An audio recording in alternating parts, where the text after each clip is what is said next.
Hey. Thank you for tuning in to a special episode of the Interracial Perspective Maturity Not Included podcast, a place where we discuss a wide range of topics from any to everything, but most importantly, a place to be yourself. I'm LC, and joining me, as always, is my lovely co-host, Aaron. Hey, Aaron. Hey, LC. Welcome back, everybody. Well, and Mhm. who knows, they're going to post something that actually jives with what you feel or what your moral ground is. I think there has to be some kind of still control over what you're going to post yourself so that you know it fits your narrative and what you want to speak to the people about. Once you give that over to, an agency or something like that, that's where it can go all wrong. Yeah, we do all the managing of the Twitter and the Instagram we have for the podcast, and that's it. We're not trusting nobody. We're not paying nobody. We'll do it ourselves. If people want to listen, they will. If they don't, they don't. So, I mean, I just feel like you said, Pysa, if you're authentic and yourself, people will gravitate to that. Because Mhm. we've gotten so many positive reviews and like emails and what's the word, DMs. I'm just overwhelmed. I couldn't believe it because I just felt like, oh, who wants to listen to us? I feel like we just talk about random stuff. The only thing that we don't talk about is politics because we aren't political. And I just feel like a lot of people, it's just weird. I don't know how to describe it. I just felt like it would be this bombardment of negative reviews and stuff, but the podcast community is so supportive. They are. Yeah, and I've been saying that a lot, and I agree. I'm so particular what I've learned when I learned about myself, and it's not anything personal to that person, but I learned that I'm really big about like my voice being out there. And I remember there would be ideas of like, because you can have somebody help you with content planning and stuff like that. And I would be like, that's not my voice. No, I don't like that. I have a certain way I want a picture. And it was just so different. And then like a lot of my posts is just what I'm feeling for the day. And nobody can really get in my head to really know. And I like to post a lot of inspirational things, what's on my mind and stuff. And then as far as the management, that was recommended to me for a social media manager. And a lot of people get kicked out of their Instagram because they're both on the Instagram at the same time and stuff like that. So I was just like, you know what, let me just like do this on my own and enjoy it. And, it's actually less stressful for me to do the stuff on my own than to have like helpers and stuff. And that's in over the whole like thing, as far as like me doing my own editing and everything else and stuff like that. So it's important. I think it's good to have help when people need it. But I think one of the other main things as far as being authentic is kind of just like learning the ropes and trying to do what you can on your own, because that way it assures it is completely your voice, Yes. and then you're fully passionate about it. And it's like your full baby. But I'm somebody that's creative. So creativity and like it being my baby is very important to me. But there's other people that are business mind, more into business and I don't care about that part. But if you want to start like a YouTube channel or something like that, like I would suggest that so it can be like fully from your own voice. Yeah, I agree. That's why we do everything ourselves, because Aaron and I, we do this for fun. This isn't something that we're looking to make money off of. Like, we're good.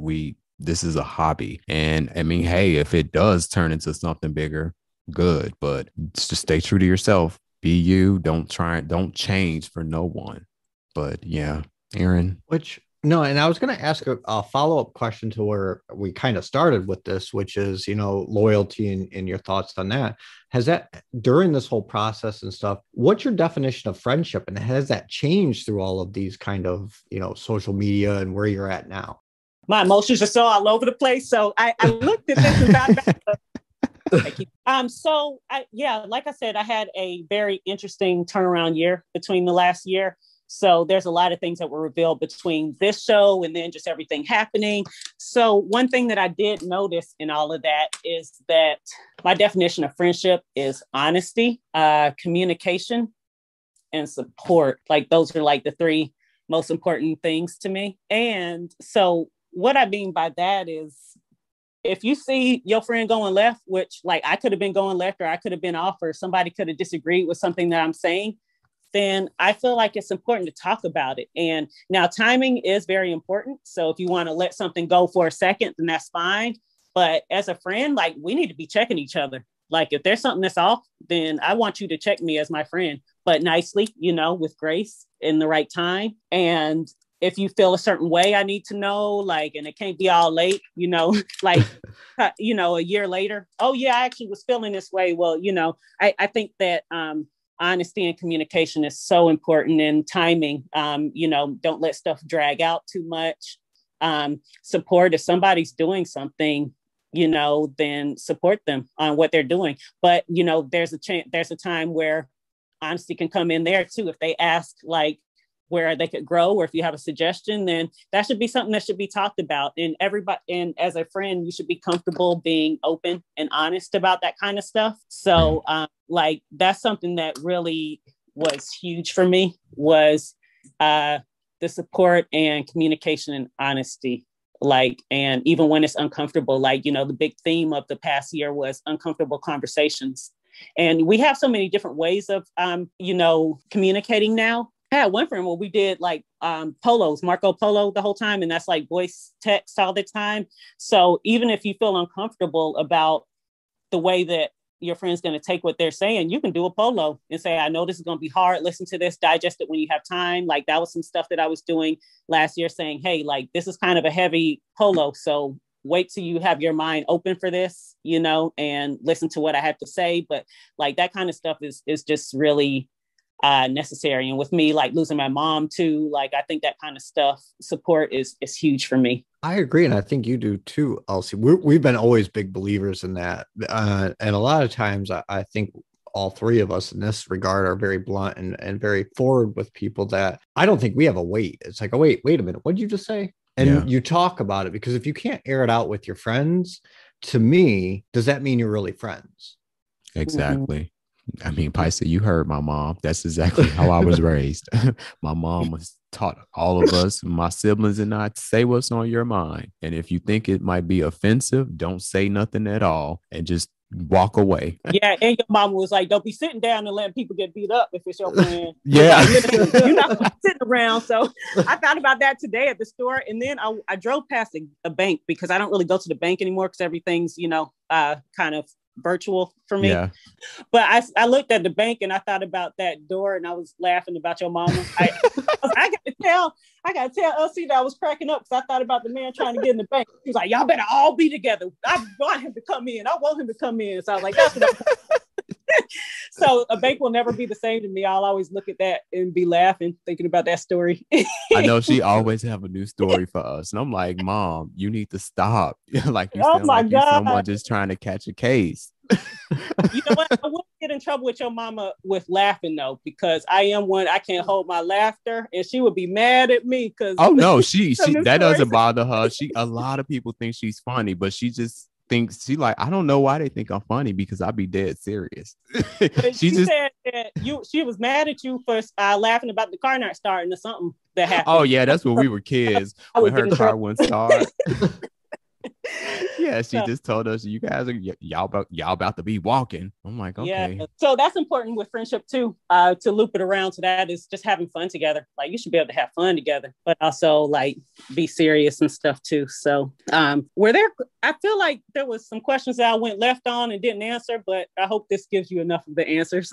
No, you answered all the questions perfectly. Oh, I feel like one I kind of got all off, but I'm trying. Just communicate. No, that's been great. Yeah, no, I think you answered all the questions. Well, I don't think, I know you answered all the questions. Yeah, this has been really great. Thank you for coming on, Pysa. Do you have any last words for the audience before we wrap up this special episode? Oh, I know there was a point that I was going to mention to you about just doing things for fun. Mm-hmm. That really clicked for me, because you always say, oh, me and Aaron just do this for fun. Or Aaron says, me and Elsie just do this for fun. And you've gotten so many followers and support by just being authentic and having fun.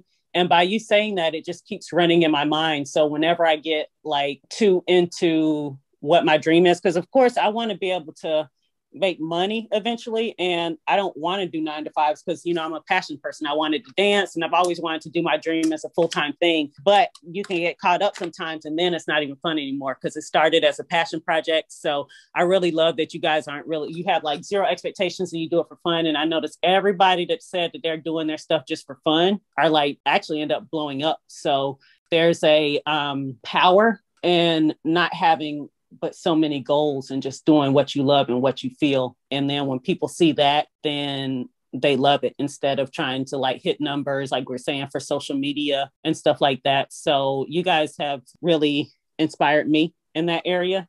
Oh, and thank you. And just really nice. And like I could just feel it when I listen to your podcast that like, oh, these people are so nice. But Elsie, you did surprise me when I heard like how you can let somebody know when they take advantage of you. Cause I was like, oh, he's so nice and so calm. And when people be nice, that they try him and then they be like, uh-oh.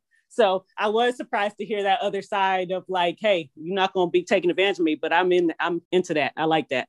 Yeah, a lot of people get surprised. And my mom could tell you that too, because again, I am nice. I'm quiet. I stay to myself. I'm an introvert. I don't really like being around other people, but if I'm nice. I can have a conversation with you, but I'm not that person that can do small talk. Like, see how we're talking is like we've known each other. You will be surprised if we were to meet in a like a social function and you just saw me standing by myself. That doesn't bother me because I'm not really one that engage and do the small talk. But a lot of people would try to take advantage and think that, oh, he's so nice. So don't let that fool you. Yeah. And power in speaking up for yourself, and, you can just kind of see when you're nice people, the people that will try to take advantage of it and stuff. And that shows people's character. So yeah, I think my last words are treat everybody the same. That's one of the things that my mom taught me. And that's when at the beginning, when I was saying that her characteristics are like living in me. One thing that I live by and that she's always lived by is that there's no big me and little you or vice versa. And when she passed, all of my classmates are saying she always treated everybody so nice and she didn't care like what they looked like, where they were from, or anything like that. It was always, hey, sweetie, how you doing? You need help? You need this or that? And that's just how I feel that. And I think that's why the industry was kind of tough for me because it's so many big me and little you, and you got to treat them this way and that way. And I'm like, why? They use the bathroom like me. Right. I can't do that, So like, and that's just something that I couldn't adapt to was treating, making somebody bigger or smaller than me. So, I think that, the more that we love on each other and just know that we're all human and all equal, then the better everything will be. So then can you let anybody that doesn't know where they can find you at? Oh, you can find me at the Pysa Noel Show. Actually, I took out the on there on the Instagram. So it's Pysa Noel Show. My name is Pysa Noel. So Pysa Noel Show on Instagram. And then you can search that. Nobody else got that name right now. So you can search Pysa Noel on YouTube. And yeah. So, and I actually finally got my official URL now because I got some followers. Oh, sister got the nerve to be growing now. So I'm like, thank you, Jesus, thank you. So congratulations. Thank you so much. So the URL is the Pysa Noel Show, PNS, which stands for Pysa Noel Show. But if you just search Pysa Noel, then I think you'll find me because nobody has the name yet. We'll see what happens in the future. Right. Then you'll have a bunch of Pysa Noels out there. Who's the real Pysa Noel? So, Aaron, do you have any last words before we wrap up this episode? We appreciate you coming on. We love your channel. We love what you represent, and we thank you. So thank you for joining us today. Yes, I love your energy. I love how open you were. Just feel free to come back, share your perspective on what's going on. Okay, will do. You'll get the truth whenever you talk to me. So yeah. And with that said, thank you all for tuning in to this special episode of the Interracial Perspective Maturity Not Included podcast, a place where we discuss a wide range of topics from any to everything, but most importantly, a place to be yourself. Subscribe to our YouTube channel, follow us on Twitter and Instagram at LC and Aaron. That way you know when a new episode or special interview drops. And as always, stay safe, stay positive, and be true to yourself.